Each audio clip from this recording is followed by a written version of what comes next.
On the path to success and freedom, there are two main types of people. There are dreamers, and there are implementers. You do not want to be a dreamer. Here in reality, we are defined by what we do, not by what we intend to do. I think Steve Jobs said it best when he said, "The doers are the major thinkers." The people that really create the things that change this industry are both the thinker-doer in one person. As a die-hard implementer myself, this topic means a lot to me. It means so much, in fact, that this is the I in my AIR success strategy. Now I have 3 quick goals for us during this video. The first goal is to answer the questions, which one am I, and is that okay? The second is to inspire the implementers to go out and be their awesome selves. And last, but certainly not least, give dreamers hope and a path to become a consistent implementer themselves. And it boils down to this: dreamers wish for things to happen, while implementers make things happen. Now I want you to ask yourself this: am I a dreamer or am I an implementer? And if you're not sure yet, that's perfectly okay. If you're an implementer, that's even better. It means you're pre-wired to be successful. If you're like most people, then you're probably a dreamer. While this isn't ideal, being a dreamer itself isn't inherently bad. It's also something I can easily fix by consistently applying some very simple advice. After all, every implementer is a dreamer, but only a tiny fraction of dreamers are implementers. And in this instance, it both figuratively and literally pays to be the minority. So how do I know if I'm a dreamer or an implementer? Let's start by describing dreamers. Dreamers want more from life. They know there's a better way out there than just working as an employee until you die. Dreamers also tend to consume a lot of information, reading books, joining online forums, watching YouTube, or even attending multiple meetups and seminars. What dreamers don't do is create things. The knowledge they've gained stays in their head and they never take action. And more than 70% of them suffer from imposter syndrome. That causes dreamers to give up quickly at any sign of resistance. They end up quitting before they've ever done anything meaningful. If any of this sounds familiar, then you're a dreamer. Now here's the best news you've ever heard. It only takes 2 simple little words to solve all of your problems. And you don't have to take my word for it. I'm going to let Bob Newhart explain it to you. I'm going to say 2 words to you right now. I want you to listen to them very, very carefully. Then I want you to take them out of the office with you and incorporate them into your life. Well, shall I write them down? Well, if it makes you comfortable, it's just 2 words. We find most people can remember them. Okay. You ready? Yes. Okay, here they are. Stop it! Implementers, by contrast, can be spotted by a different set of traits. They are confident, so much so that it can sometimes be confused with arrogance. Implementers take action without second-guessing their decisions. They believe in themselves and what they're doing. They're also not afraid to ask questions or reach out for help to reach their goals faster. And most importantly, they are not immobilized by the fear of failure. If you've decided at this point that you are in the majority and have more in common with a dreamer, feel free to skip ahead the next few seconds. For you natural implementers, you're already ahead of the game. It's time for you to pick a single direction and start earning your freedom.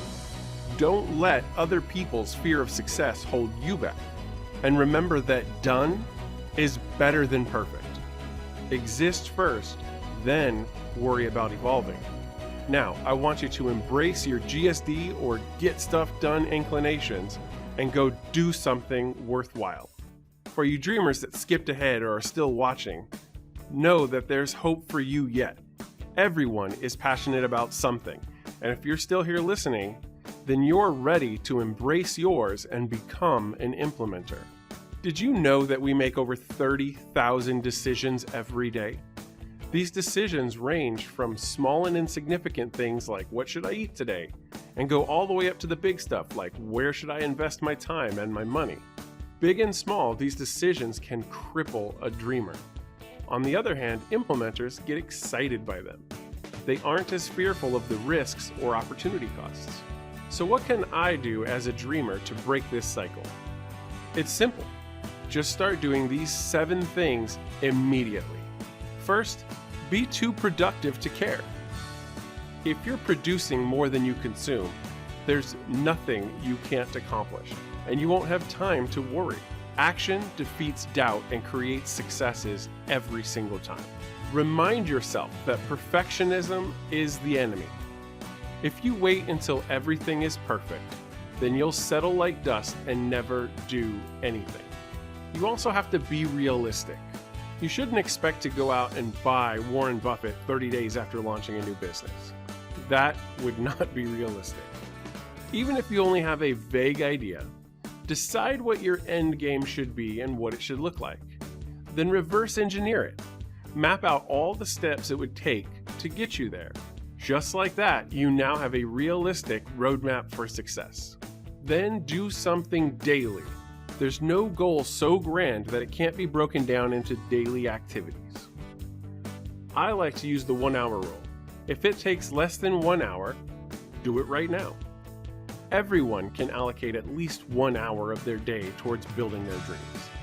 You'll also want to get an accountability partner. You have to accept that some tasks are gonna suck. You won't be motivated every single minute, every hour of every day. So have someone that can hold you accountable on your journey and motivate you to push you through all of that boring crap. You'll also want to get around more like-minded people. If you surround yourself with people who are implementers, they are going to rub off on you. They literally cannot help themselves. It's addicting. Finally, celebrate your wins. Not only is this just pure psychology right here, it's also super fun and rewarding. You see, our brains are naturally fearful of the unknown or the unfamiliar. Another thing our brain does is prioritize pleasure and push away pain. So by rewarding yourself and celebrating your wins, you trick your brain. It starts to see these daily activities as routine and familiar, turning them into habit instead of treating them like a threat. So whatever your goals are, whatever you have your mind set on, I want you to be confident in your ability to do it. Don't be afraid to take a risk. Ask for help when you need it. Stop waiting for the perfect moment and start working on it right now. Don't wait another day, another hour, or even another minute. If you do this, I will make this promise to you. I respond to every comment and private message that I get sent. If you get stuck, I challenge you to come back here, post it in the comments, or reach out to me on Facebook. I guarantee you will get a timely response. I sincerely want you to succeed so that you can earn your freedom and then come back to play an even bigger game with me later. If you haven't done it already, make sure you subscribe to Mindset to Life on YouTube or join thousands of others and like our page on facebook.com/mindset to life. I look forward to hearing about your goals, aspirations, or even frustrations.